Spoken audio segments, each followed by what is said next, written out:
चलो भाई, उम्मीद करता हूँ कि अभी तक मतलब तुम लोग जो जिस लेवल जिस क्वालिटी की एजुकेशन के लिए आए हो वो मेरी तरफ से मतलब फुलफिल हो रही है सारी की सारी चीजें। ठीक है। गुड आफ्टरनून दिव्या, दिया एक्चुअली, सूरज गुड आफ्टरनून। किसी तरीके की कोई परेशानी बच्चों आप लोगों को यहाँ तक? चलो ठीक है, तो फिर आगे बढ़ते हैं बच्चों।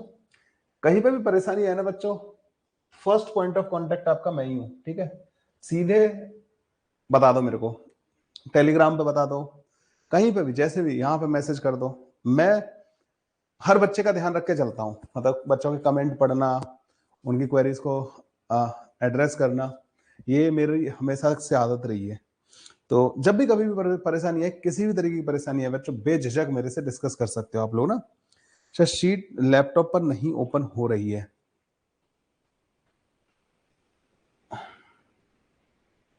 मैं तो शीट का बेटा, मैंने पिछली वाली जो शीट दी होगी ना, कोई भी मेरा कहीं कहीं पे भी कंटेंट देखो, वहां पे ऑल पीडीएफ लिंक दे रखा है, तो जीमेल ड्राइव पर जाके भी आप डाउनलोड कर सकते हो। मैंने सारी की सारी शीट, सारा का सारा कंटेंट, इन लेक्चर्स के नोट्स, ये सब अपलोड कर रखा है मेरी जीमेल ड्राइव पे।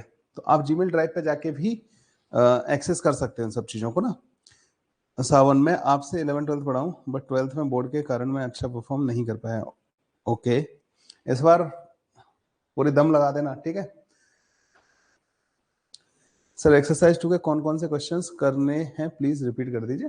पहला, दूसरा और लास्ट के 3, पहले 2 और लास्ट के 3, ये मैंने अलग से डाले हुए हैं उसमें ना। ठीक है बच्चे, चलो सो स्टार्ट करते हैं आज का हमारा टॉपिक। आज का टॉपिक बच्चों हमारा बेसिकली, एक मिनट ना, मैंने इसको स्टार्ट कर दिया नहीं, ठीक है। आज का जो हमारा टॉपिक है बच्चों, वो बेसिकली है प्रोजेक्शन फ्रॉम हाइट का। ठीक है, तो आज का टॉपिक हमारा प्रोजेक्शन फ्रॉम हाइट का है। तो कई बार बच्चों तुम लोगों ने देखा होगा कि किसी हाइट से आप एक पार्टिकल को प्रोजेक्ट करते हो तो क्या होगा। सो प्रोजेक्शन फ्रॉम हाइट,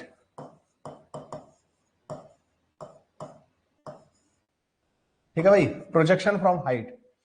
अब कुछ एग्जांपल बताता हूं पहले तो ना। जैसे एक बॉलर है, ठीक है, तो बॉलिंग कर रहा है, तो बॉल को बच्चों वो हाइट से रिलीज करता है। ठीक है, कोई स्पिनर है सपोज करो ना, तो उसने बॉल को यहां से ऐसे रिलीज कर दिया, तो ये ग्राउंड से बच्चों हाइट है। कल जो हम लोगों ने पढ़ा था ना बच्चों, वो जमीन से ही चीजों को फेंका जा रहा था और वो जमीन पे ही गिर रही थी। ठीक है, या जिस हाइट से फेंका जा रहा था उसकी हाइट नेग्लिजिबल थी।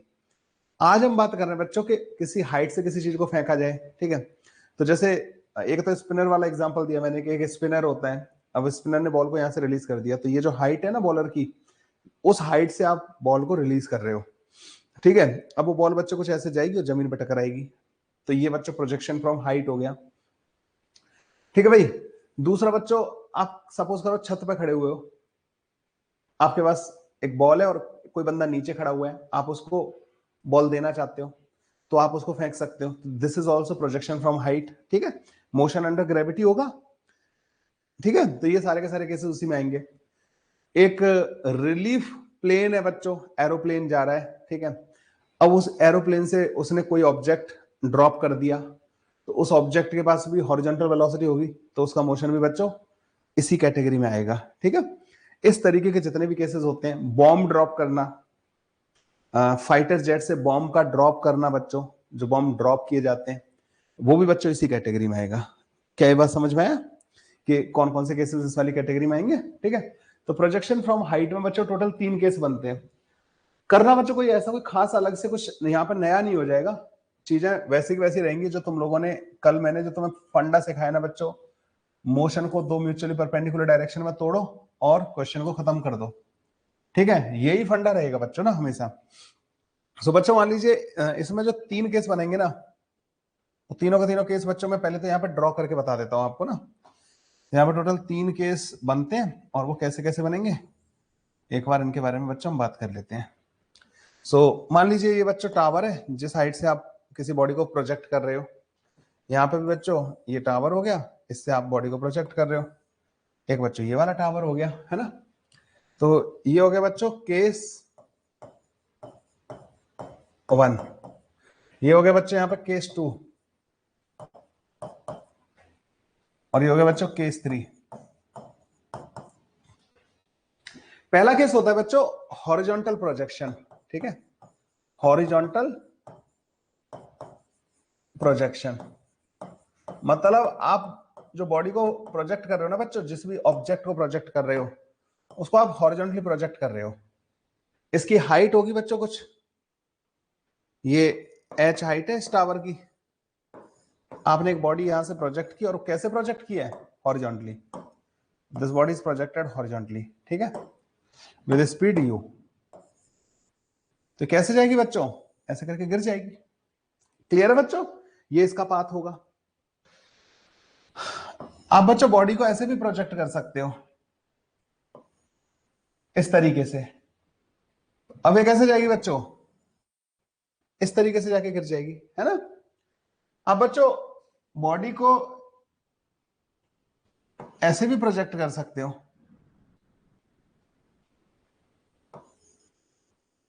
विद स्पीड u, ये ऐसे गिर जाएगी, ठीक है, यहां पे जाके बच्चों गिर जाएगी। तो ये सारी की सारी हाइट बच्चों h दे रखी है। 3 डिफरेंट तरीकों से बॉडी को प्रोजेक्ट किया जा सकता है बच्चों फ्रॉम अ हाइट। क्या ये तीनों के तीनों तरीके समझ में आए बच्चों आप लोगों को? आसान ही है बच्चों, ऐसा कुछ इसमें बहुत ज्यादा कुछ है नहीं, ठीक है। इसको बोलते हैं बच्चों हॉरिजॉन्टल रेंज। ये जो डिस्टेंस होती है ना, this is called horizontal range. ये जमीन पे जब टकराती है ना बॉडी मतलब जो भी, उसे बोलते हैं बच्चों टाइम ऑफ फ्लाइट रेंज, ठीक है। और यहाँ पे बच्चों इसको T equal to capital T बोल देंगे। इसमें भी बच्चों रेंज आएगी हॉरिजॉन्टल रेंज, ठीक है, और T equal to capital T आ जाएगा। इस वाले में बच्चों आपने मान लो इस एंगल को थीटा बोल दिया कि थीटा एंगल पे आपने इसको प्रोजेक्ट किया था। थीटा बच्चों आप नीचे की तरफ भी ले सकते हो, ठीक है। तो ये तीनों के तीनों केस समझ में बच्चों, ये 3 केस मिलेंगे आपको ना। Projected upward at an angle theta, projected at theta upward, ये दूसरा केस हो गया। प्रोजेक्टेड एट थीटा डाउनवर्ड,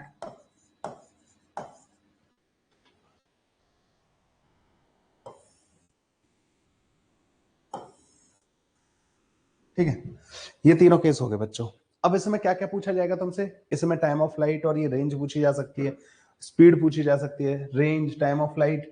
इसमें तो मैक्सिमम हाइट भी पूछी जा सकती है, इसमें रेंज, टाइम ऑफ फ्लाइट यही पूछे जाएंगे बच्चों। कितने टाइम में गिरेगी, कहाँ गिरेगी, ये सारी की सारी बातें इसमें पूछी जा सकती हैं। अगर मैं तुम लोगों से बोलूं बच्चों कि इस वाली मोशन को 2 म्यूचुअली परपेंडिकुलर डायरेक्शन में मोशन में ब्रेक कर लो, तो क्या तुम इसको देख पा रहे हो बच्चों? अगर मैं 2 मोशन देखूं इस पे, तो देखो बच्चों इसको ऐसे हॉरिजॉन्टल वेलोसिटी दे दी आपने u, इसको एक्सेलरेशन दे दिया बच्चों g के बराबर। वर्टिकल डायरेक्शन में क्या कर रहा है, वर्टिकल डायरेक्शन में इसके पास इनिशियल वेलोसिटी क्या है बच्चों, 0, और एक्सेलरेशन क्या है, g के बराबर। तो ये ऐसे करके नीचे गिरेगा और इस वेलोसिटी की वजह से बस ये इधर जाता जाएगा। क्या ये बात समझ में आ रही है? अरे हॉरिजॉन्टल डायरेक्शन वाली मोशन क्या वर्टिकल डायरेक्शन वाली मोशन को अफेक्ट करेगी? नहीं। तो हॉरिजॉन्टल डायरेक्शन में क्या दिया है तुमने, इनिशियल वेलोसिटी u, क्या इसके पास हॉरिजॉन्टल एक्सेलरेशन है? आप बोलोगे नहीं है सर। तो जब इसके पास हॉरिजॉन्टल एक्सेलरेशन नहीं है तो हॉरिजॉन्टल कंपोनेंट ऑफ वेलोसिटी पूरा टाइम कांस्टेंट रहने वाला है। तो ये हो गया हॉरिजॉन्टल कंपोनेंट। और वर्टिकल डायरेक्शन में क्या है, वर्टिकल डायरेक्शन में इसके पास इनिशियली कोई वेलोसिटी नहीं थी, लेकिन इनिशियली इसके पास एक्सेलरेशन था। तो उस एक्सेलरेशन की वजह से क्या करेगा बच्चों, ये सीधा नीचे आएगा। तो ये तो बच्चों वो वाला केस नहीं हो गया कि h हाइट से एक पार्टिकल को रिलीज करने वाला। तो जब आप h हाइट से किसी पार्टिकल को रिलीज करते थे तो उसको जमीन तक आने में कितना टाइम लगता था, रूट के अंदर 2h/g के बराबर। तो इसका भी बच्चों जो टाइम ऑफ फ्लाइट होगा ना, वो रूट के अंदर 2h डिवाइडेड बाई g के बराबर होगा। अगर आप किसी भी टाइम पे इसकी वेलोसिटी देखोगे ना बच्चों, तो u तो होगी नीचे की तरफ gt के बराबर और आ जाएगी, u तो होगी gt के बराबर आ जाएगी। अगर तुम यहां पे देखोगे ना बच्चों, तो u तो इधर होगी और इधर की तरफ रूट के अंदर 2gh के बराबर आ जाएगी। क्या ये बात तुम लोगों को समझ में आएगी, रूट के अंदर 2gh कहां से आया? अरे इस वाले पार्टिकल को h हाइट से जब तुम रिलीज करते हो तो जमीन पे जब ये टकराता है तो इसका y कंपोनेंट वेलोसिटी क्या होता है, रूट के अंदर 2gh के बराबर। ये सब रेक्टिलिनियर मोशन में मैंने तुम लोगों को पढ़ाया हुआ है। तो चाहो तो मैं इसको इन डेप्थ एनालिसिस करके भी बता सकता हूं आप लोगों को, कि जैसे केस 1 है horizontal projection from the tower, ठीक है, मैं लिख देता हूं ये सारी की सारी चीजें। तो case 1 which is the horizontal projection from tower या हाइट,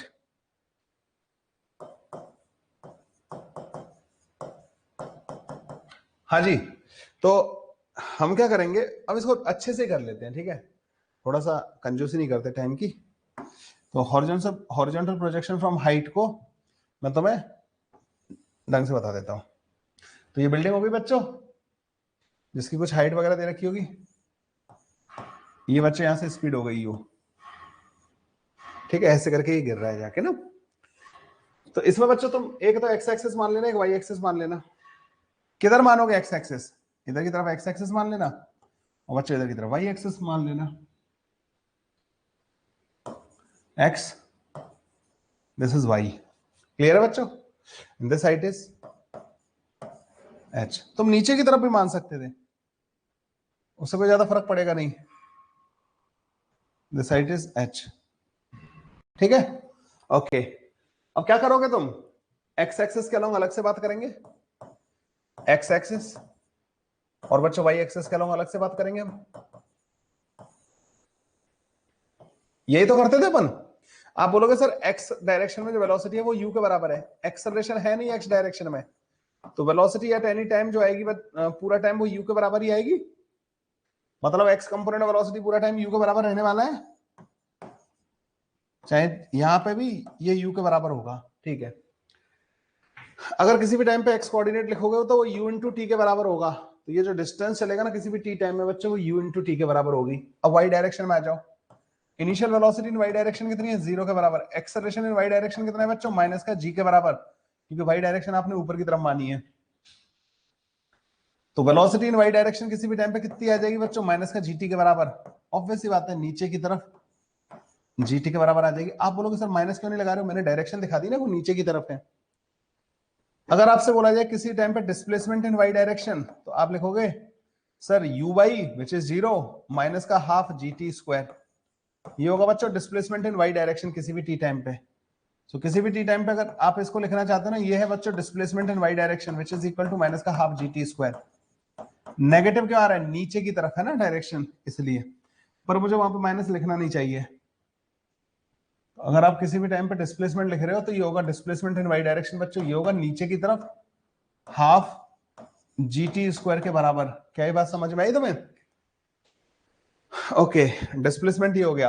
अब अगर आप इसका टाइम ऑफ फ्लाइट लिखना चाहते हो, आपने कहा सर टाइम ऑफ फ्लाइट बताओ इसका, कितनी देर में ये जमीन पे पहुंचेगा, तो मैं ये कहूंगा कि देखो भाई, टाइम ऑफ फ्लाइट अगर तुम्हें पता करना है तो इसका डिस्प्लेसमेंट इन वाई डायरेक्शन जिस टाइम पे माइनस एच के बराबर हो जाएगा उस टाइम को हम टाइम ऑफ फ्लाइट बोलेंगे, नहीं बोलेंगे, जब ये जमीन पे पहुंच जाएगा, मतलब वाई डायरेक्शन में एच नीचे आ जाएगा, उसी टाइम को तो हम टाइम ऑफ फ्लाइट बोलेंगे।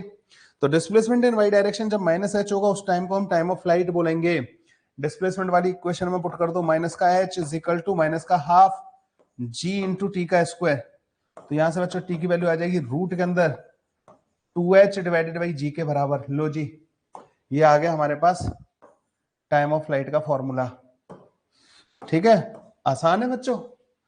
अब तुमसे कोई पूछे कि भाई किस स्पीड से टकराएगा, तो अब आप बोलोगे कि सर जब इसका displacement in Y direction minus H हो जाएगा ना उस टाइम पे वी वाई बता दो। जब displacement in Y direction minus H हो जाएगा उस टाइम पे वी वाई क्या होगा, तो वी वाई का square is equal to you Y का स्क्वायर माइनस का 2 इंटू जी इंटू माइनस का एच। तो बच्चों इसका वी वाई जो होगा ना वो रूट के अंदर 2gh के बराबर होगा। तो जब ये यहां पे टकराएगा ना बच्चों तो this component will be equal to root के अंदर 2gh। आप एंगल वगैरह भी पता कर सकते हो कि किस जो नेट वेलोसिटी होगी वो किस एंगल पे आएगी। तो अगर आपसे एंगल पूछे कोई tan अल्फा तो वो आएगा बच्चों रूट के अंदर 2gh डिवाइडेड बाई u के बराबर, ठीक है, ये आ जाएगा बच्चों। तो v at the time of strike, जमीन से टकराने के टाइम पे बच्चों v कितना होगा, रूट के अंदर u स्क्वायर प्लस का 2gh का होल स्क्वायर। लो, ये इस स्पीड से जाके बच्चों जमीन से टकरा जाएगा।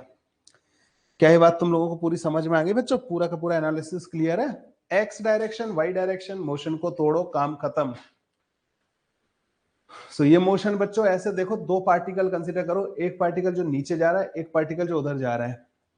बस तुम अगर मान लो ये यू स्पीड नहीं होती तो इसका क्या होता, सीधा नीचे गिरता। इस डायरेक्शन वाली मोशन को इधर स्पीड देने से कोई फर्क पड़ेगा क्या? इधर स्पीड देने से इस डायरेक्शन वाली मोशन को कोई फर्क पड़ेगा? नहीं पड़ेगा। तो फिर हम क्यों टाइम और वो सब तो इस पे डिपेंड करेंगे ना, इस वाली डायरेक्शन में। उसकी वजह से तो बच्चों बस वो उधर जाएगा। अच्छा, ये जो रेंज होती है बच्चों आर, ये यू एक्स इंटू टी के बराबर होगी। मतलब यू इंटू रूट के अंदर 2h डिवाइडेड बाई जी के बराबर होगी बच्चों ये रेंज ना। रेंज हॉरिजॉन्टल रेंज, ऊपर लिख लेना इसको ना।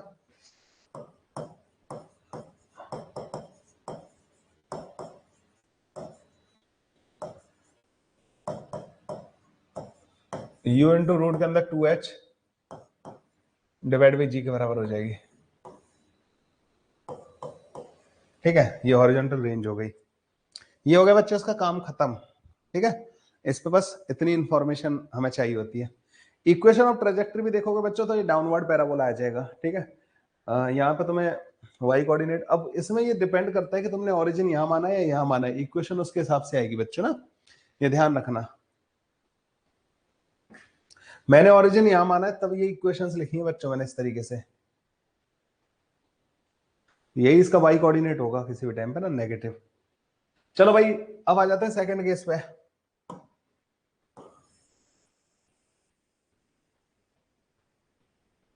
Case 2, projection from height. मैं इनके सारे केसेस करा दूंगा ना, मैं जब तुम्हारे सारे केसेस कवर हो जाएंगे, इंक्लाइन वाले, ये वाले, फिर तुम्हें ये लगने लगेगा यार प्रोजेक्टाइल मोशन तो कुछ अलग है ही नहीं, वो तो दो रेक्टिलिनियर मोशन है जिनको एक साथ कर रहे होते हैं हम लोग। जल्दी लिख दे जीत, क्या डाउट है तेरा? Projection from height at angle theta upward, ऊपर की तरफ जो एंगल होगा ना बच्चों थीटा, उस एंगल पे अगर आप प्रोजेक्ट करते हो तो क्या क्या चेंजेस आ जाएंगे इसमें?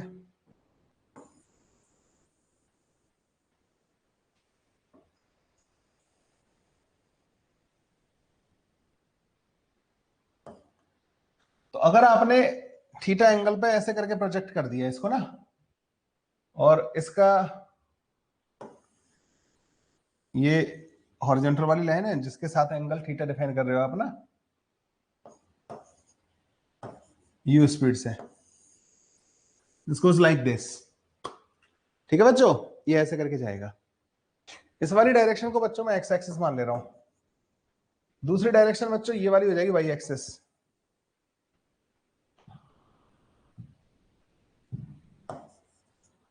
क्या करते हैं बच्चों हम ऐसे क्वेश्चंस को सॉल्व करने के लिए? मोशन को तोड़ लेते हैं। किन दो डायरेक्शंस में? दो म्यूचुअली परपेंडिकुलर डायरेक्शंस में।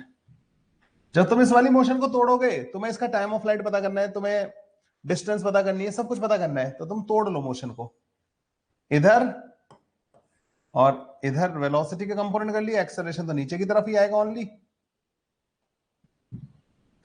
एक्सेलरेशन जी के बराबर आएगा। ये यू कॉस थीटा हो गया बच्चों यू एक्स, और बच्चों यू वाई जो है यू साइन थीटा के बराबर हो गया। ठीक है, ये हो गया बच्चों इस तरीके से। एक्स डायरेक्शन को अलग करेंगे, वाई डायरेक्शन को अलग करेंगे, x axis Y axis.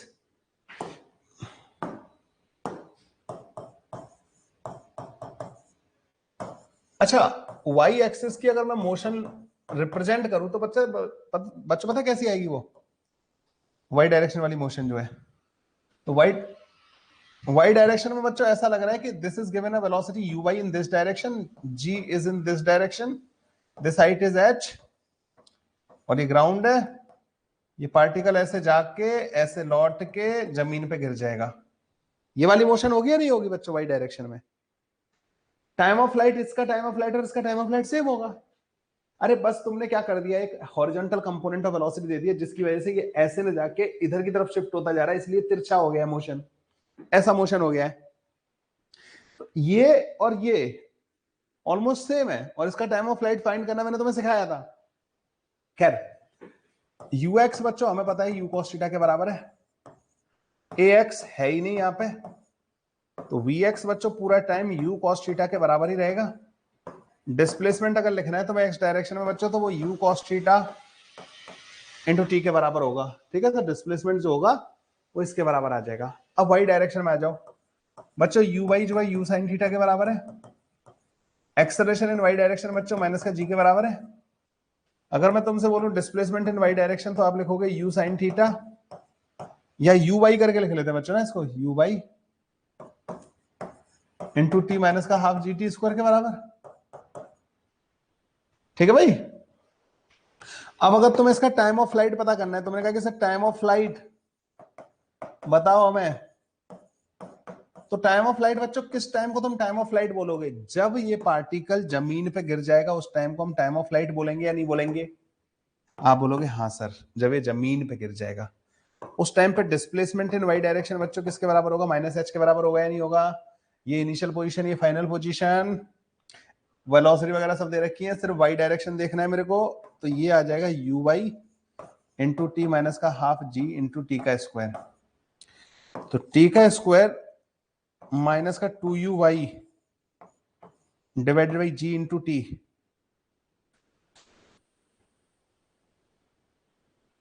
Minus का 2h divide by G is equal to 0। ठीक है भाई, ये इक्वेशन बन गई। अगर आप इसके रूट देखो ना बच्चों, तो t equal to 2u(y) divide by ji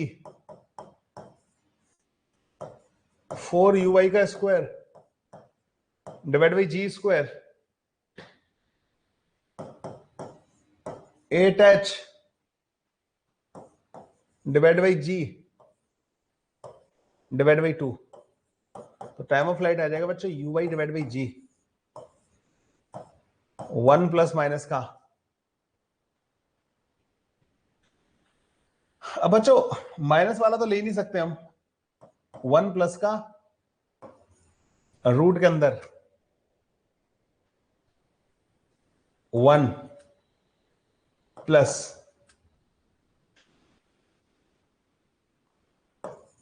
2gh divide by U Y का स्क्वायर। ये लो भाई, क्या तुम्हें ये फॉर्मूला कुछ जाना पहचाना लग रहा है बच्चों? सेम फॉर्मूला हम लोगों ने रेक्टिलिनियर मोशन में भी डेराइव किया था, बस वहां पे क्या था, ये वाला मोशन था। ये लो भाई, टाइम ऑफ फ्लाइट का फॉर्मूला आ गया।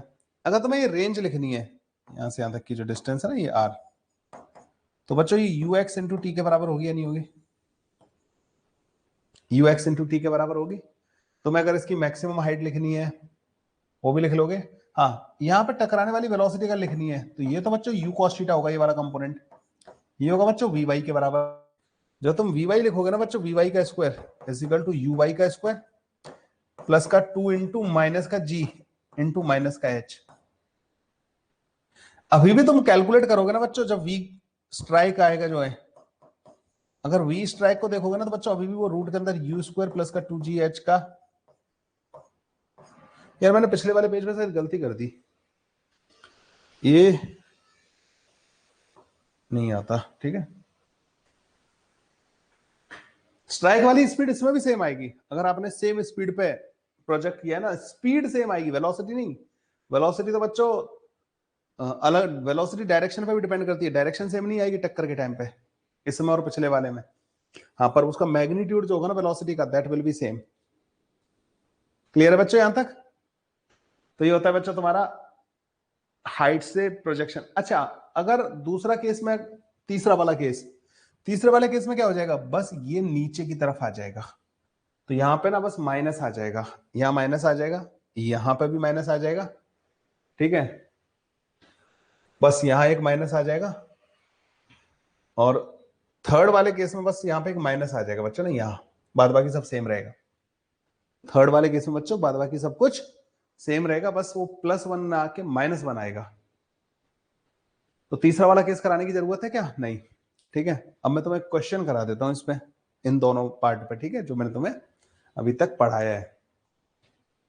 इस पे बच्चों एक दो क्वेश्चन सॉल्व कर लेते हैं।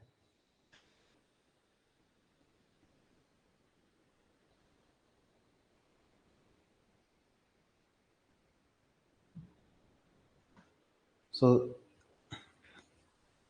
दिस इज द क्वेश्चन बच्चों आप लोगों के सामने। A particle is projected horizontally from the top of the tower with a velocity v naught। एक पार्टिकल है बच्चों जिसको हॉरिजॉन्टली प्रोजेक्ट किया है from the top of the tower with velocity v naught। If v be its velocity at any instant, then the radius of curvature of the path of the particle at the point where the particle is at that instant is directly proportional to v की power n। Then find the value of n। तो बच्चों बताओ इसके बारे में। तो इन्होंने बोला है कि पार्टिकल को हॉरिजॉन्टली प्रोजेक्ट कर दिया था टावर से, v नॉट स्पीड थी उसकी, उसकी इंस्टेंटेनियस वेलोसिटी किसी भी टाइम पे v के बराबर है। तो radius of curvature of the path of the particle at that point जो होगा v की पावर n के डायरेक्टली प्रोपोर्शनल होगा। तो n की वैल्यू बतानी है कि n की वैल्यू क्या होगी।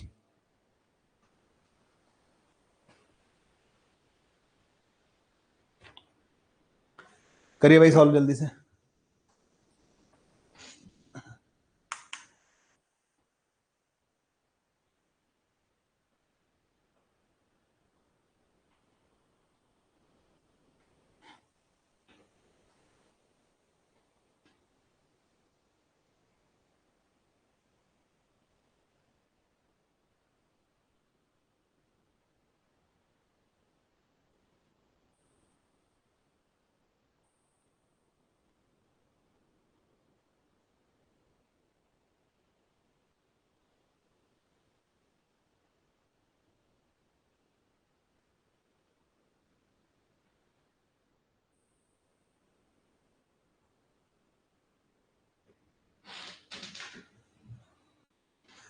थोड़ा बढ़िया क्वेश्चन है बच्चों ये वाला ना, और ये हॉरिजॉन्टल प्रोजेक्शन फ्रॉम हाइट का है।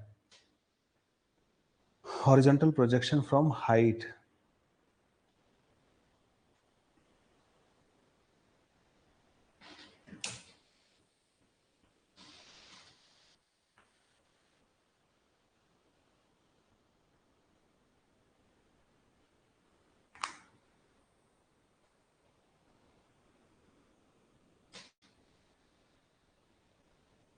हो जाए तो बच्चों मेरे को बताना है तुम्हें, ठीक है? शांत नहीं बैठे रहना है।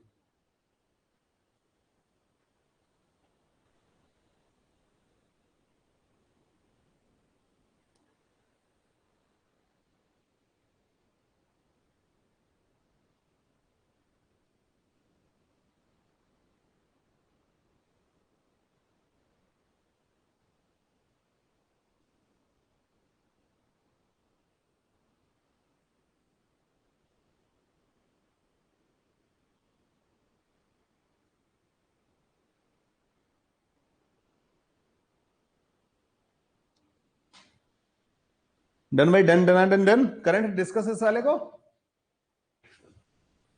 आ जाओ। सो क्या हो रहा है बच्चों यहाँ पे, पहले तो इसके बारे में थोड़ी सी बात कर लेते हैं। सो यहाँ से एक टावर है बच्चों जहां से आपने बॉडी को प्रोजेक्ट किया और हॉरिजॉन्टली प्रोजेक्ट किया है।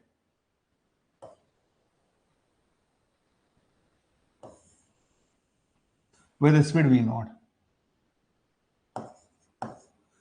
अब किसी भी इंस्टेंट पे जो इसकी वेलोसिटी होगी, मतलब इसका जो, पहले तो पाथ बना देता हूं, ठीक है? तो इसका पाथ बच्चों कुछ इस तरीके का होगा, ऐसे करके जाएगी। अब इस जगह पे इसकी जो वेलोसिटी है बच्चों, instantaneous velocity, that is suppose v। That instantaneous velocity is v।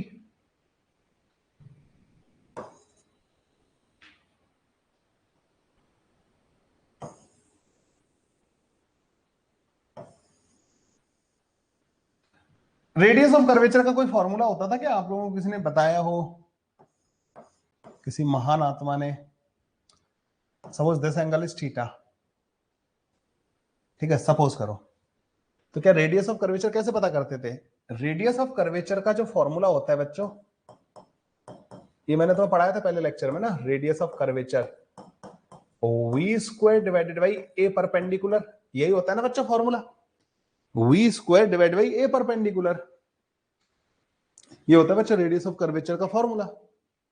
अब ए परपेंडिकुलर करना है बच्चों ना, ए परपेंडिकुलर जो होगा वो बेसिकली ये होगा बच्चों, ए परपेंडिकुलर तो ये ए टेंजेंशियल हो गया और ए परपेंडिकुलर हो गया।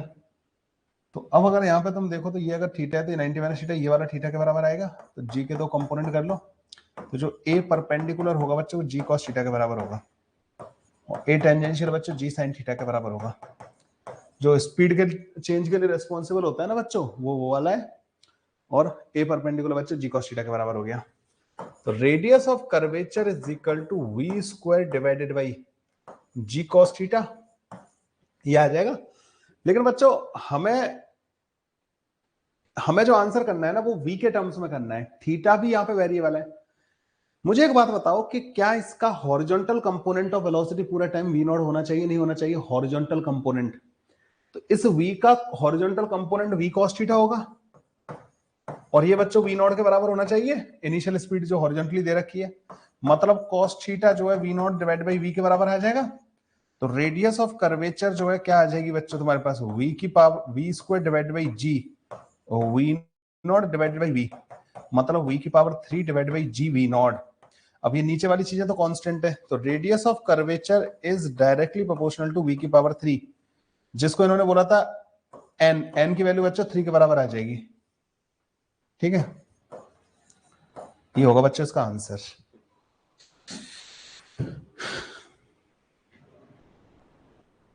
समझ में आया? एडवांस की तैयारी कर रहे हो भाई, तुम्हें थोड़ा अपने आप को पुश करना ही पड़ेगा, और कम से कम अगर जेई मेन में भी एक अच्छी रैंक लानी है तब भी अच्छी रैंक के लिए तो थोड़ी मेहनत करनी पड़ेगी ना, थोड़ा आगे बढ़ के मेहनत करनी पड़ेगी। ठीक है, चलो भाई एक और क्वेश्चन सॉल्व कर लेते हैं। भाई साहब एक और क्वेश्चन है आप लोगों के लिए जो आपका इंतजार कर रहा है।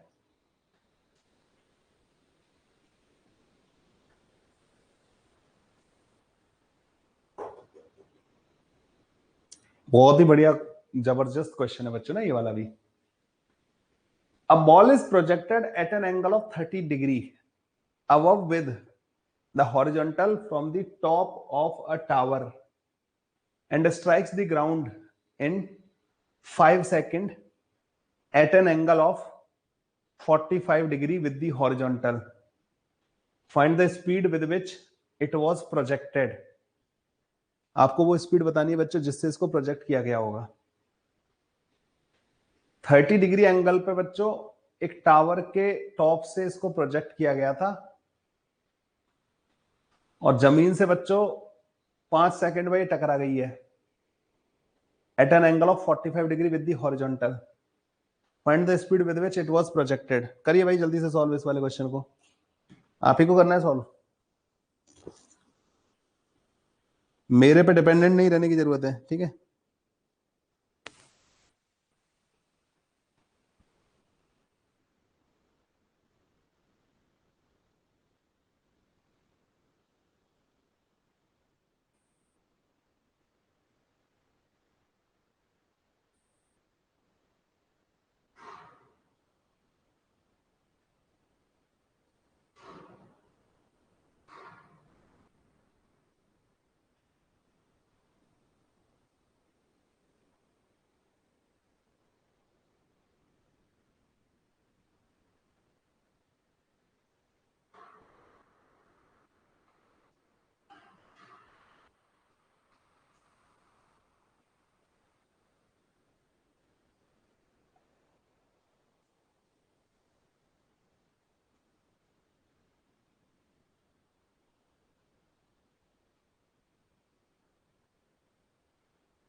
Done done done done.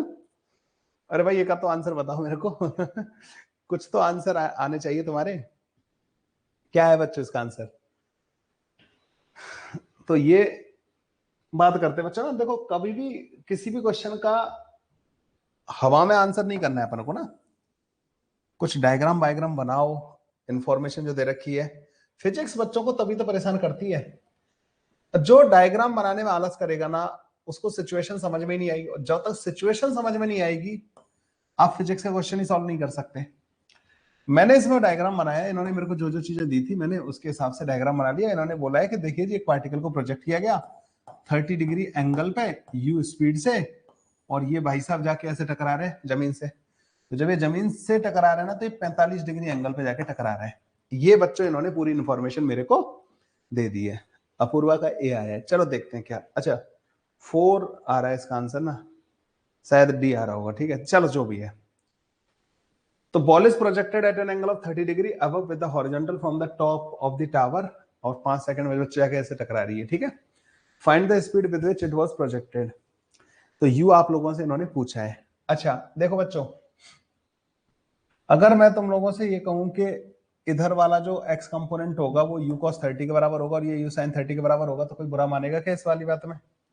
तो ये u cos 30 के बराबर होगा, which is √3u divide by 2, और ये बच्चों uy जो होगा ये u sin 30 के बराबर होगा, which is u divide by 2, है ना।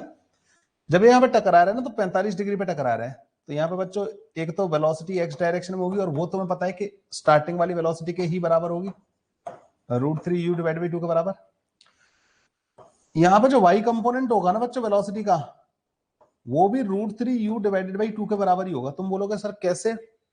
क्योंकि नेट वेलोसिटी 45 डिग्री एंगल पे आ रही है हॉरिजॉन्टल और वर्टिकल के साथ, तो हॉरिजॉन्टल कंपोनेंट और वर्टिकल कंपोनेंट बराबर हो गए होंगे यहाँ पे मैग्नीट्यूड में, ठीक है, ये ध्यान रखना।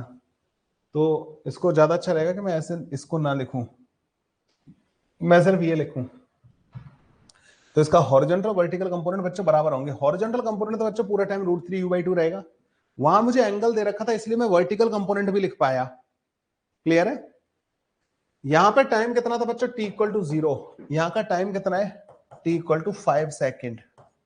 अब हॉरिजॉन्टल डायरेक्शन में तो बच्चों कोई फर्क पड़ा नहीं है, वर्टिकल डायरेक्शन में, इन वर्टिकल डायरेक्शन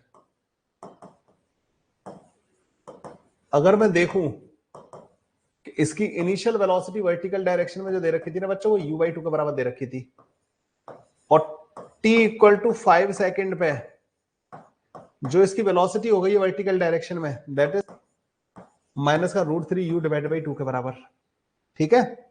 तो क्या मैं ये फॉर्मूला लगा सकता हूं vy = uy माइनस का gt? आप बोलोगे यस, तो लगा दो बच्चों, माइनस का √3u divide by 2 is equal to u divide by 2 minus का 10 × 5, ठीक है। t की वैल्यू 5 के बराबर दे रखी है ना, इसको इधर ले आओ, अरे इसको इधर, इसको इधर, तो 100 is equal to u plus का √3u, u is equal to 100 divide by √3 + 1। अब इसको √3 - 1 से मल्टीप्लाई, √3 - 1 से नीचे मल्टीप्लाई, तो 50 √3 - का 1 आ रहा होगा इसका आंसर। गलत दे रखा है बताइए ना, तो 50 √3 - 1 इज द आंसर। बिल्कुल सही था आपका ना, आपका आंसर बिल्कुल सही था। क्या ये बात समझ में आई बच्चों आप लोगों को? तो क्या कर रहा हूं बच्चों मैं, इस बेशक एक प्रोजेक्टाइल के क्वेश्चन है, लेकिन मैं तो रेक्टिलिनियर की तो फॉर्मूले लगा रहा हूं, यू कैन सी हियर। हाँ दिमाग जरूर लगेगा बच्चों ना कि horizontal component of velocity should not get affected. अच्छा जैसे आपका सिलेबस कंप्लीट होगा ना बच्चों, there will be a test, मतलब ये टॉपिक कंप्लीट होगा ना, 14-15 तारीख को ये टॉपिक कंप्लीट हो रहा है, तो there will be a test on kinematics, जो कि आपका इंतजार कर रहा होगा इसमें, इसके एंड होते ही। डन बच्चों, एक और क्वेश्चन करते हैं, चलो ये वाला क्वेश्चन है और ये वाला पार्ट खत्म हो जाएगा हमारा, फिर हम बात करेंगे projection along the inclined plane, ठीक है। A ball is thrown down the inclined, strikes at point on the inclined 25 meter below the horizontal as shown in the figure. If the ball rises to the maximum height of 20 meter above the point of projection and the angle of projection alpha, then the then angle of projection alpha with the horizontal is, alpha की value बच्चों आप लोगों को बतानी है। करिए भाई इस वाले क्वेश्चन को सॉल्व।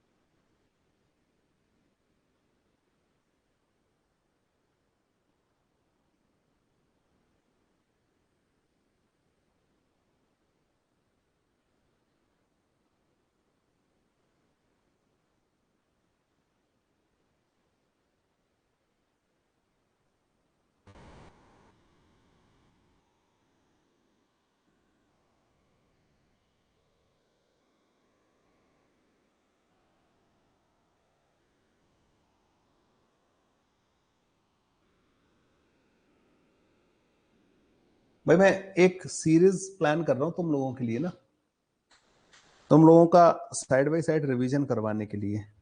एडवांस के प्रॉब्लम्स कहीं ना कहीं रह जाते हैं, मतलब ना टॉपिक्स का जो पेस बढ़ेगा, आगे जाके स्पीड बढ़ेगी। What I am planning is कि हर दिन एक बढ़िया सा प्रॉब्लम करवाया जाए।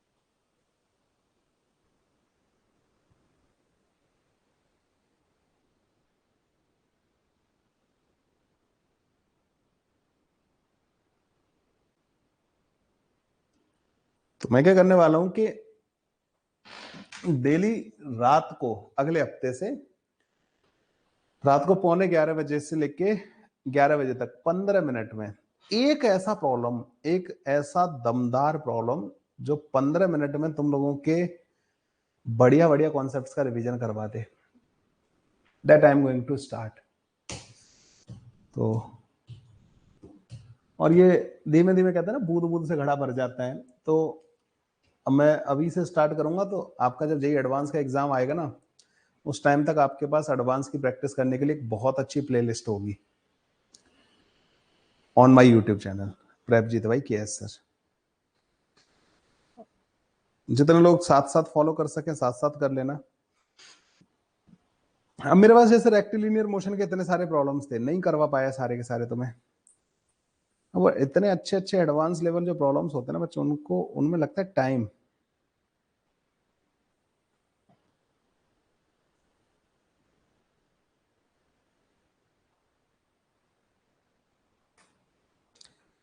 क्लासेस में मैं करवाता हूं, लेकिन और टाइम चाहिए होता है।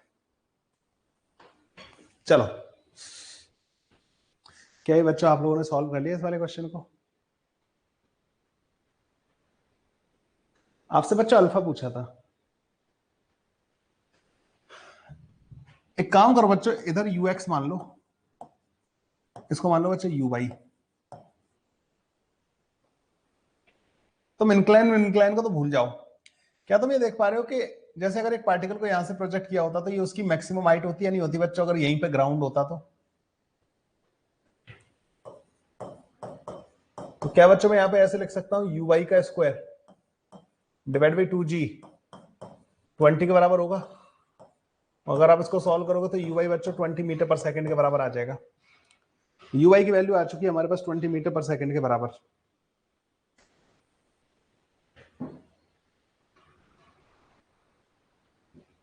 अब अगर इस जगह पे देखा जाए तो इस जगह पे जो डिस्प्लेसमेंट इन वाई डायरेक्शन है ना बच्चों, वो -25 मीटर के बराबर है। इनिशियल पोजीशन ये है,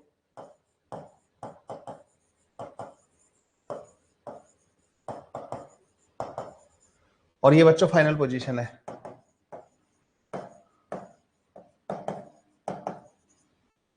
initial position that is the final position.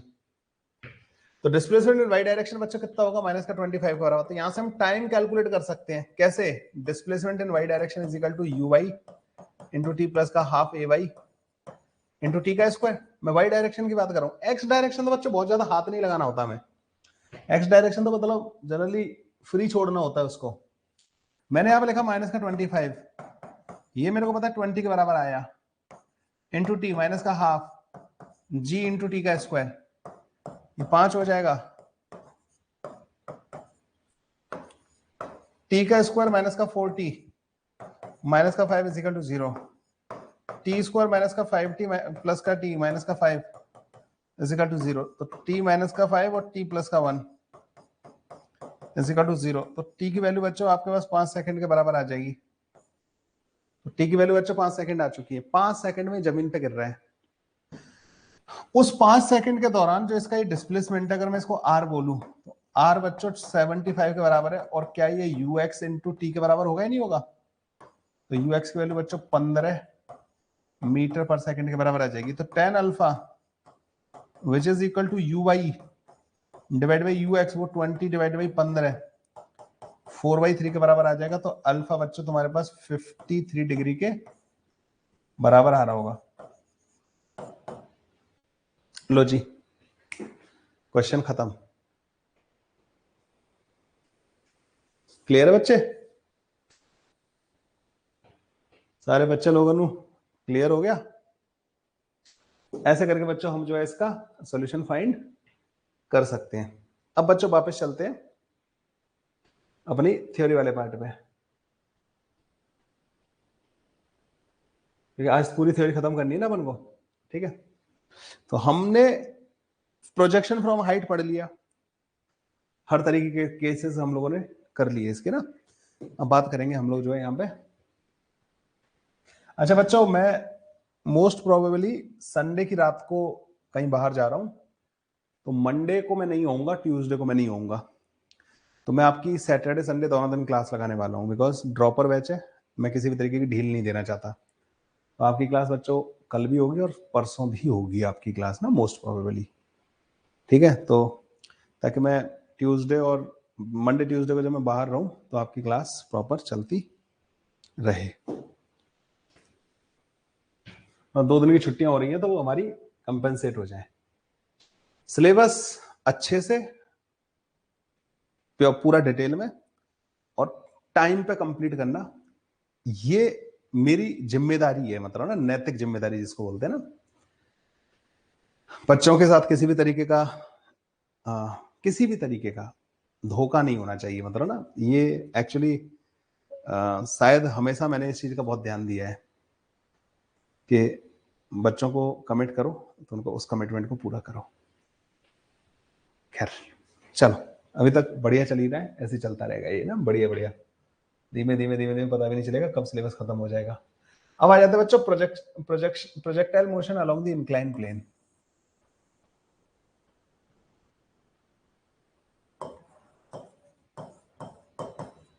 तो प्रोजेक्शन अलोंग inclined प्लेन,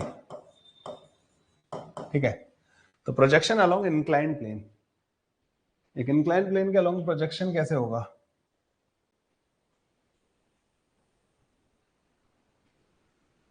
तो प्रोजेक्शन अलोंग इंक्लाइंड प्लेन,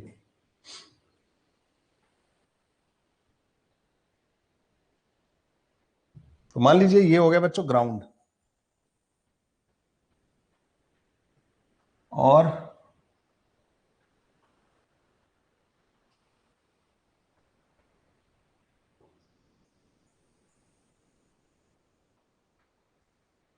ये कोई इंक्लाइंड प्लेन हो गया, ढलान, ठीक है।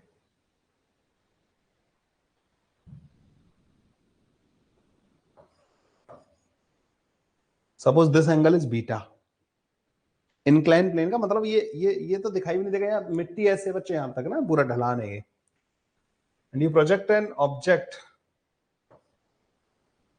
From here eight an angle alpha, ध्यान देना बच्चों, अल्फा मैंने इंक्लाइन के साथ कंसीडर किया है विद स्पीड यू, और यहां पे जाके बच्चों कहीं गिर जाएगा। ठीक है, इस तरीके का बच्चों ये मोशन होगा।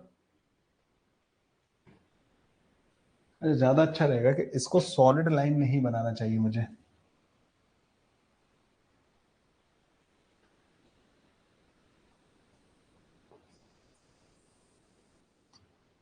समझ रहे हो क्यों नहीं बनाना चाहिए सॉलिड लाइन? क्योंकि ढलान वो है। ठीक है, ये तो है ही नहीं ना, नीचे वाली चीज तो एग्जिस्ट ही नहीं करती। तो यहां पर बच्चों कई सारी चीजें पूछी जाती हैं आप लोगों से ना। एक पूछा जाता है बच्चों ये रेंज अलोंग द इंक्लाइन, एक पूछा जाता है बच्चों ये जो मैक्सिमम डिस्टेंस जो आएगी इसकी फ्रॉम द इंक्लाइन।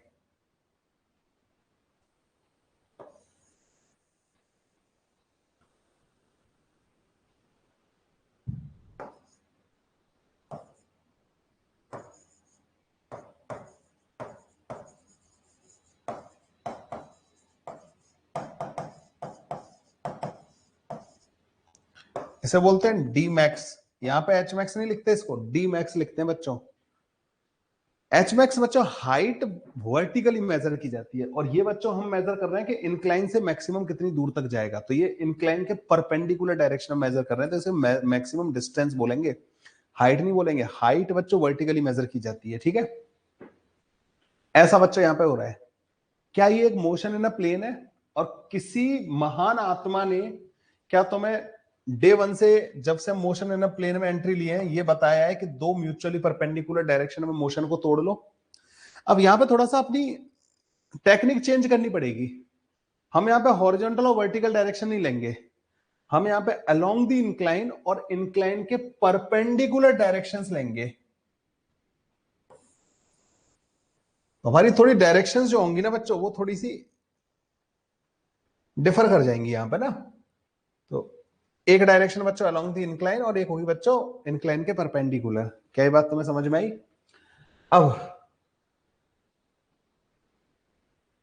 अब मोशन के कंपोनेंट कर लो बच्चों, वेलोसिटी के एक्स और वाई डायरेक्शन में कंपोनेंट कर लो। तो जो एक्सेलरेशन ड्यू टू ग्रेविटी था ना बच्चों, उसके कंपोनेंट कर लो।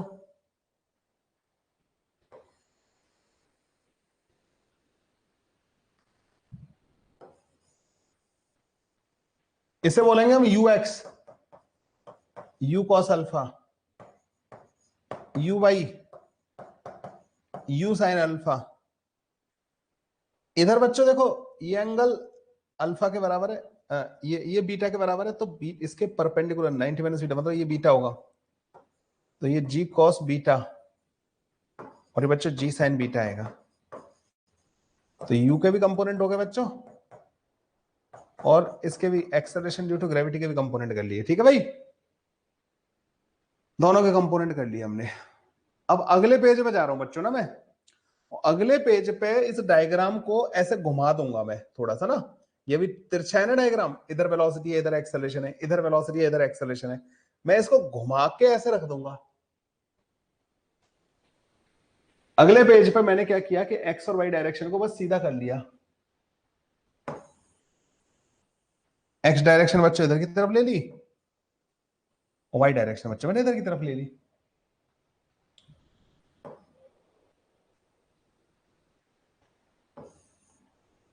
ये एंगल बच्चों हमारे पास अल्फा के बराबर दे रखा था। तो अब तो ये तो वेलोसिटी है ही नहीं हमारे पास। ठीक है, हमने घुमा लिया ना उसको। तो देखो बच्चों, इधर आएगा u cos alpha, u sin alpha, g cos beta, g sin beta. ठीक है, g sin beta, g cos beta, u cos alpha और u sin alpha.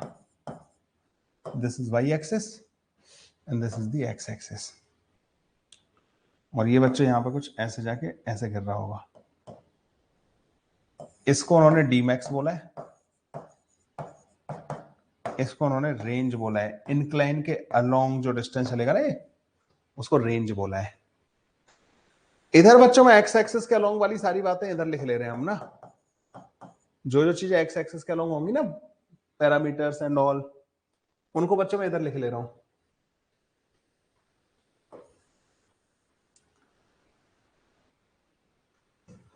ux u cos alpha के बराबर दे रखा है, ax माइनस का g साइन बीटा के बराबर दे रखा है। देखो अब यहां पे x डायरेक्शन में एक्सेलरेशन आ रहा है उल्टा। अगर तुम किसी भी टाइम पे वेलोसिटी लिखोगे ना x डायरेक्शन में बच्चों, तो वो u cos अल्फा माइनस का g sine beta into T के बराबर आ जाएगी। अगर बच्चों किसी भी टाइम पे तुम डिस्प्लेसमेंट लिखोगे ना x डायरेक्शन में, तो वो u cos alpha into T minus का half g sine beta into T का स्क्वायर।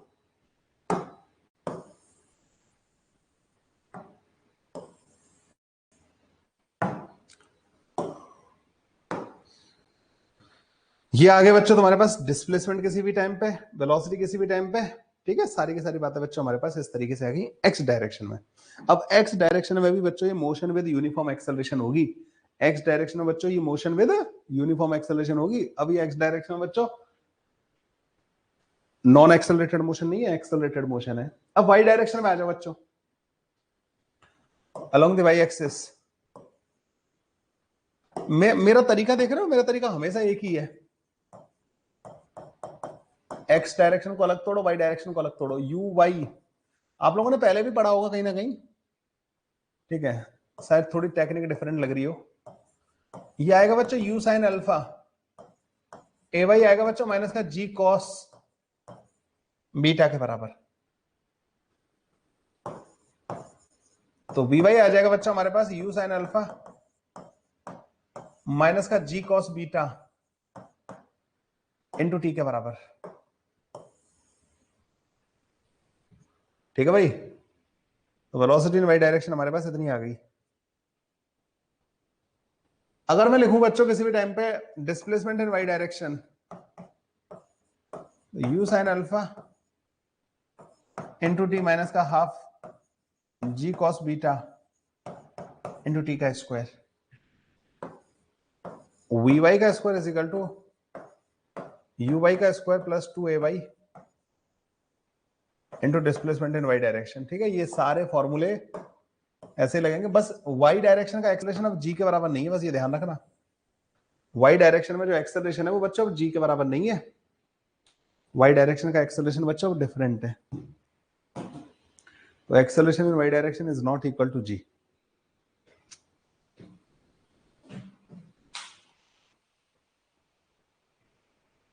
ठीक है भाई, यहां तक क्लियर है। आ जाते हैं बच्चों टाइम ऑफ फ्लाइट पे और उन पे सब पे ना। क्या तुम लोगों को ये समझ में आ रहा है कि टाइम ऑफ फ्लाइट उस टाइम को बोलेंगे जब पार्टिकल वापस एक्स एक्सिस पे आ जाएगा। एक्स एक्सिस पे आने का मतलब है कि डिस्प्लेसमेंट इन वाई डायरेक्शन 0 हो जाएगा। तो ये तो अभी भी वैसे ही बात कर रहे हैं हम लोग जब हम टाइम ऑफ फ्लाइट की बात कर रहे हैं।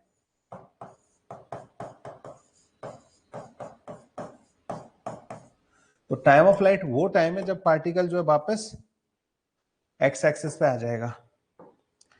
तो जो डिस्प्लेसमेंट इन वाई डायरेक्शन बच्चों 0 के बराबर हो जाएगा, उस टाइम को हम टाइम ऑफ फ्लाइट बोल रहे हैं। तो यहां पे 0 रख देना और टी की जगह पे कैपिटल टी रख देना। तो देखो कैपिटल टी जो है ना बच्चों 2u साइन अल्फा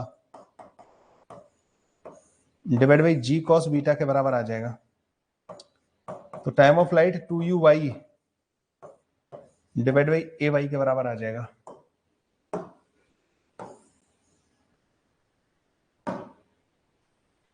ये बच्चा तुम्हारे पास टाइम ऑफ फ्लाइट आ गया।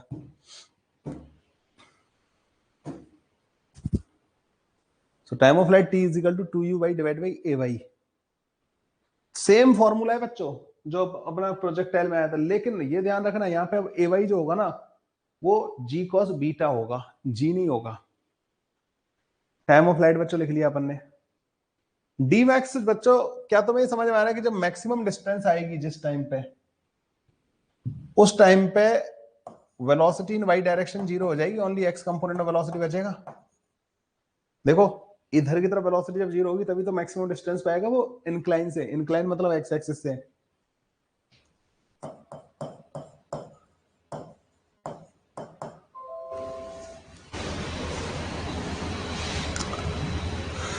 Displacement in Y direction h max कहलाएगा when velocity in Y direction zero हो जाए। वी वाई का square is equal to you Y का square a Y into displacement in Y direction. इसको zero कर देना, u square sine square alpha 2g cos beta into d max, अरे h max नहीं d max,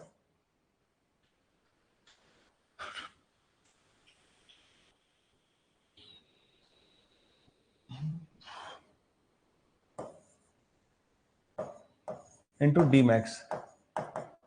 d max की value आ जाएगी बच्चों तुम्हारे पास, ये यू वाई है, यू वाई का स्क्वायर डिवाइड बाई 2ay। लो भाई, तो ये मैक्सिमम हाइट और टाइम ऑफ फ्लाइट का फॉर्मूला बच्चों बिल्कुल सेम आ रहा है, क्योंकि वाई डायरेक्शन की मोशन तो मतलब अभी भी यूनिफॉर्मली एक्सेलरेटेड मोशन ही है। बस हाँ, acceleration in Y direction is different, जो हुआ करता था बच्चों उससे डिफरेंट है, इस वजह से बस उसका ध्यान अगर तुमने रख लिया तो कोई परेशानी यहां पे आएगी नहीं। अब ये तो खैर यहां तक तो सब ठीक है। अब बात करते हैं रेंज के बारे में। Range along the incline plane. तो बच्चों जितने टाइम में ये पार्टिकल ट्रेवल करके यहां पहुंच रहा है T equal to capital T, उस दौरान एक्स की वैल्यू को ही तो हम रेंज बोल रहे हैं। हॉरिजॉन्टल रेंज मतलब इंक्लाइन के लॉन्ग रेंज क्या है, ये इधर वाली डिस्टेंस। तो टाइम ऑफ फ्लाइट के बराबर टाइम में जो अलोंग द इंक्लाइन जो डिस्टेंस है बच्चों, उसी को तो हम रेंज बोल रहे हैं।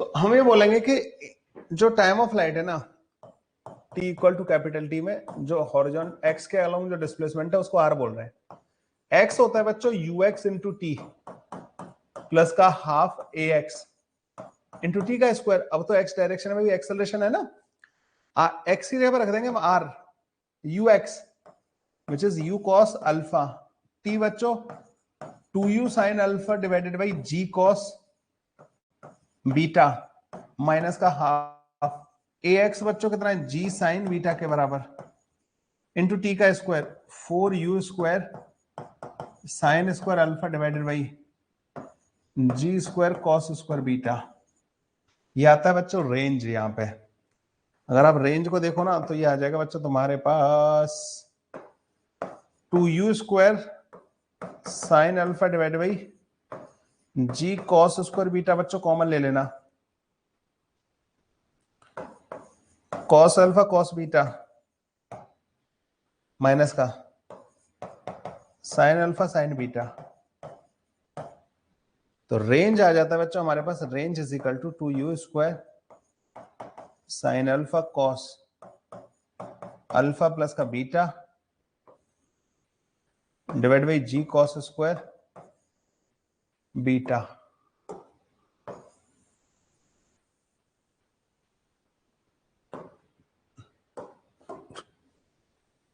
To u square sine alpha cos alpha plus का beta divide by ji cos square beta. ये होती है बच्चों range, range along the incline plane. अब बच्चों ये रेंज जो है ना, बीटा तो फिक्स है। बीटा क्या है, इंक्लाइन का एंगल। अब इंक्लाइन का ढलान थोड़ी चेंज कर दोगे तुम, बीटा तो फिक्स्ड है। क्या चीज बच्चों यहां पे वेरिएबल है, एक काम करते हैं, ये लाइन ना मेरे को बहुत गंदी लग रही है, इतनी लंबी चली गई है।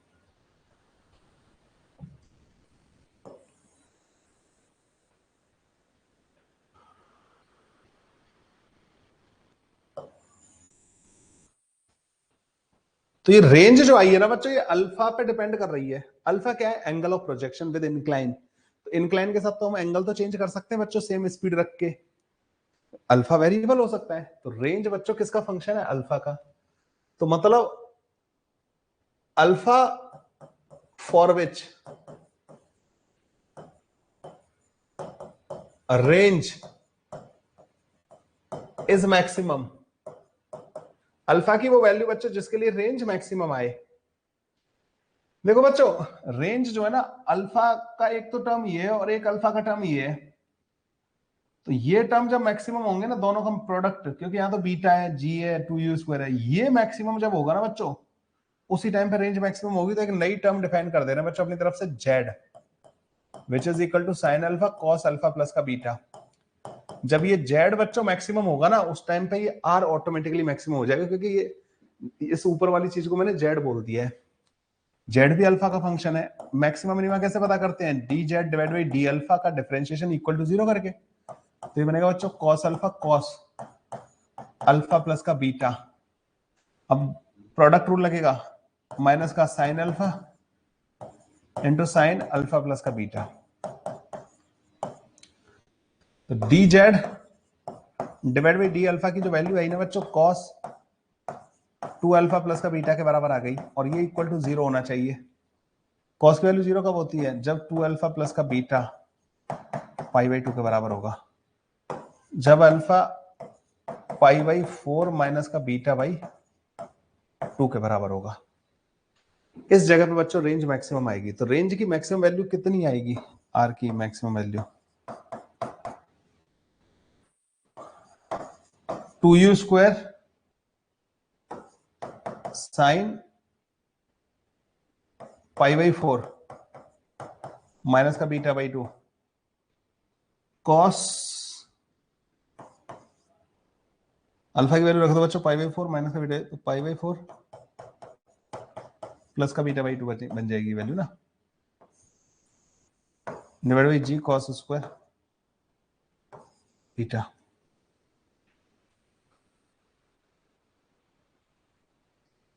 To sine A cos B, R की जो मैक्सिमम वैल्यू आएगी u² divide by ji cos square beta. Two sine A cos B, तो साइन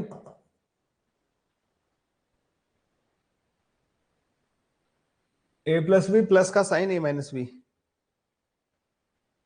तो साइन ए प्लस का B which is pi by 2 plus का साइन ए माइनस का B, A minus का B, तो minus का beta.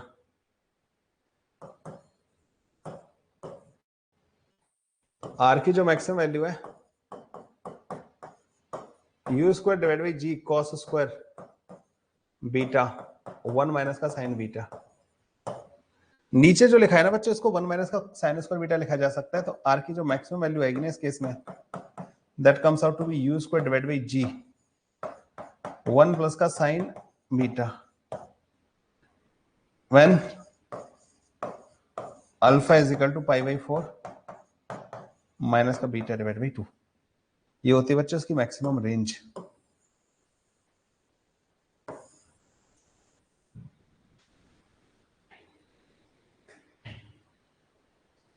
Note कर लो।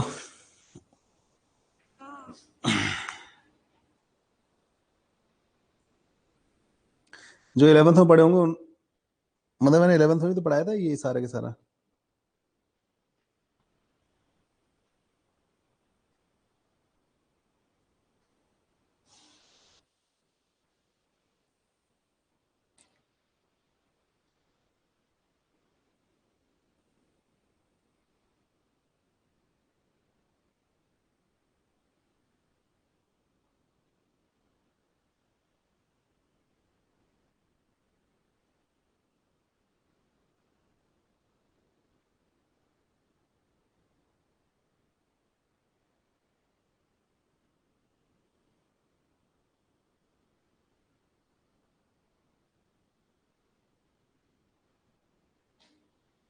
छापो भाई जल्दी से पहले।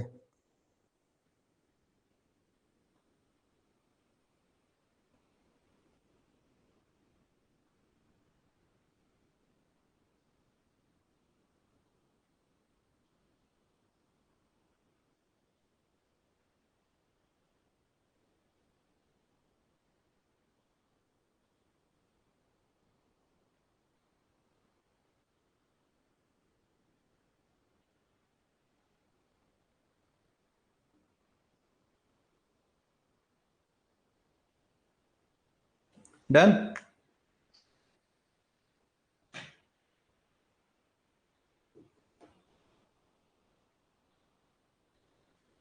पहले इसको लिख लो।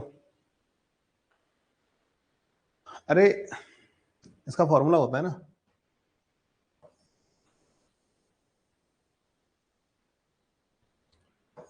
To sine A cos B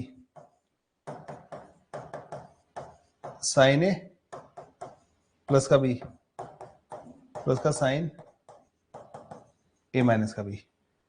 तो इसको ए मान लो और इसको बी मान लो।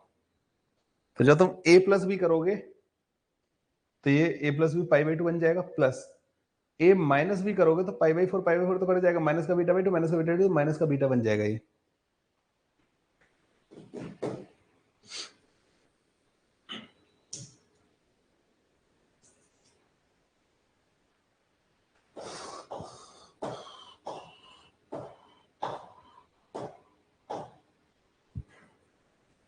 लिख लिया भाई?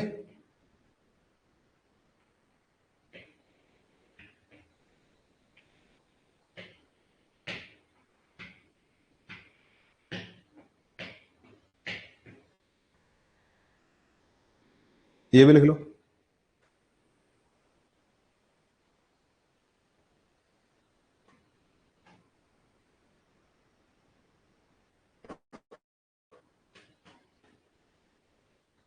अब यहां पे एक दूसरा केस होता है जिसमें ऊपर की तरफ से फेंका जाता है, ठीक है। ये तो बच्चों नीचे की तरफ से फेंका, ऊपर की तरफ नोट कर लो पहले ना।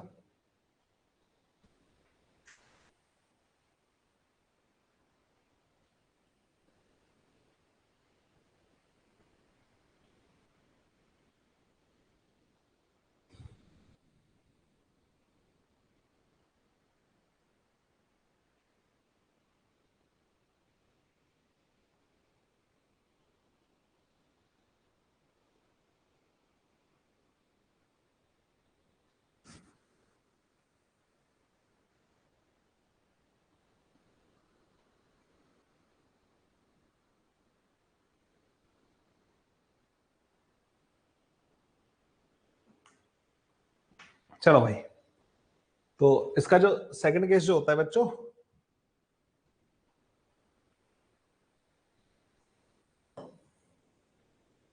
That was the case one, जो अभी हम लोगों ने पढ़ा है ना,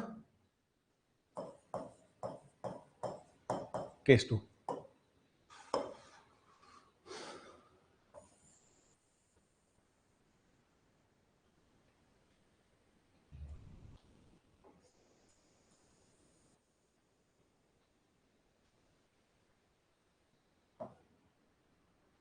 अगर कोई ऐसे प्रोजेक्ट करे, you speed alpha angle, this angle is again beta, ऐसे टकराएगा ये ना, again now this distance is r, this is d max and so on। ठीक है भाई?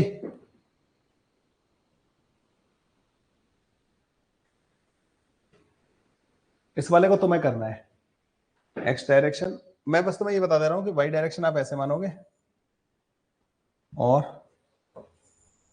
एक्स डायरेक्शन बस इधर मान लेना, एक्स डायरेक्शन वाई डायरेक्शन, ठीक है।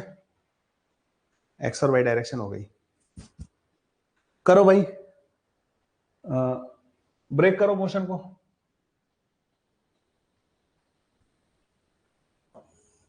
यू वाई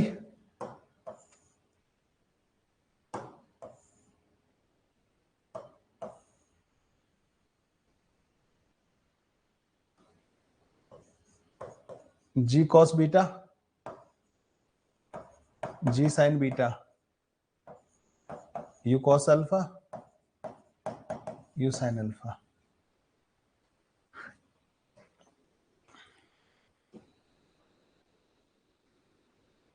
लिखो x axis along y axis और एक्स एक्सेस हो गई, ये वाई एक्सेस हो जाएगी।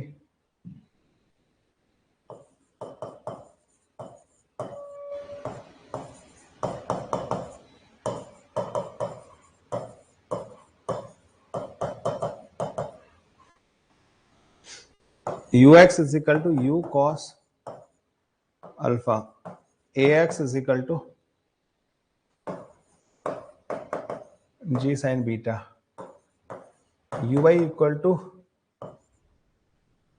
You sine alpha, A y equal to minus का जी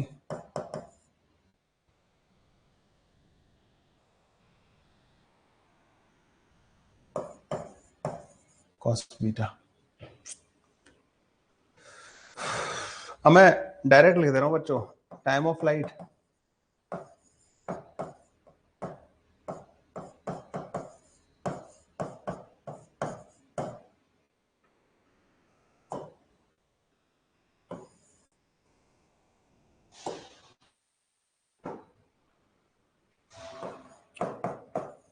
to u sine alpha divide by ji cos beta, ठीक है। दूसरा maximum distance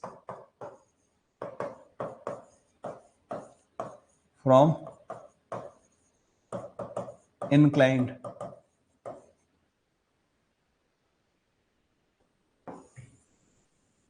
which is called dmax।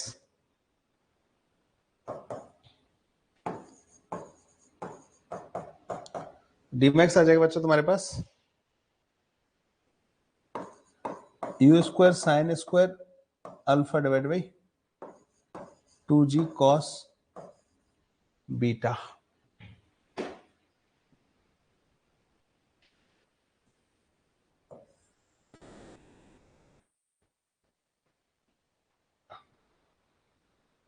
Range two u square sine, क्या आई थी इसकी, अल्फा कॉस अल्फा माइनस का beta g cos square beta. जब अल्फा की वैल्यू पाई बाई 4 प्लस का बीटा बाई 2 होगी तो रेंज मैक्सिमम आएगी, that comes out to be u square divide by g और 1 माइनस का sine beta. This all you have to do, मतलब the derivation part. एक का मैंने कर दिया, दूसरे का तुम्हें करना है। अच्छा, इसको याद रखने का एक तरीका है, ठीक है। मैक्सिमम रेंज को याद रखने का तरीका है और एंगल को भी याद रखने का तरीका है।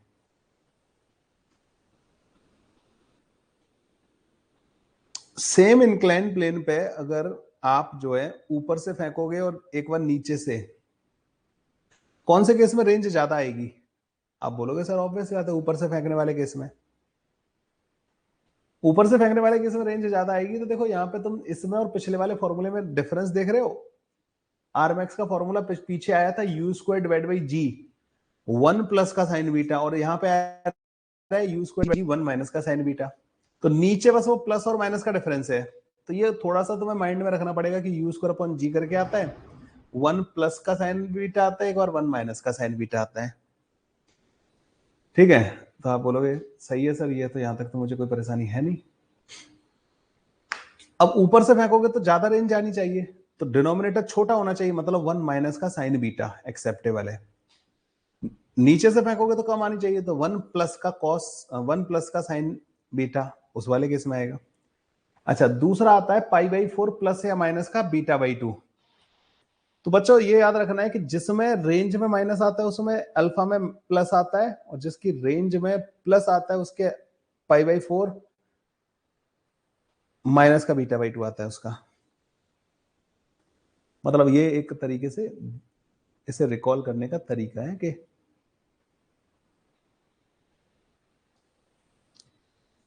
खैर जो तरीका तुम्हें सही लगे मेरा क्या है, मेरा काम था डेरिवेशन कराना, वो मैंने करा दिया। अब तरीका वरीका तुम देखो ना यार, ठीक है। तरीके भी मैं बताऊंगा क्या, कुछ तो तुम भी करोगे। अब सुनो, होमवर्क सुन लो भाई तुम लोग ना।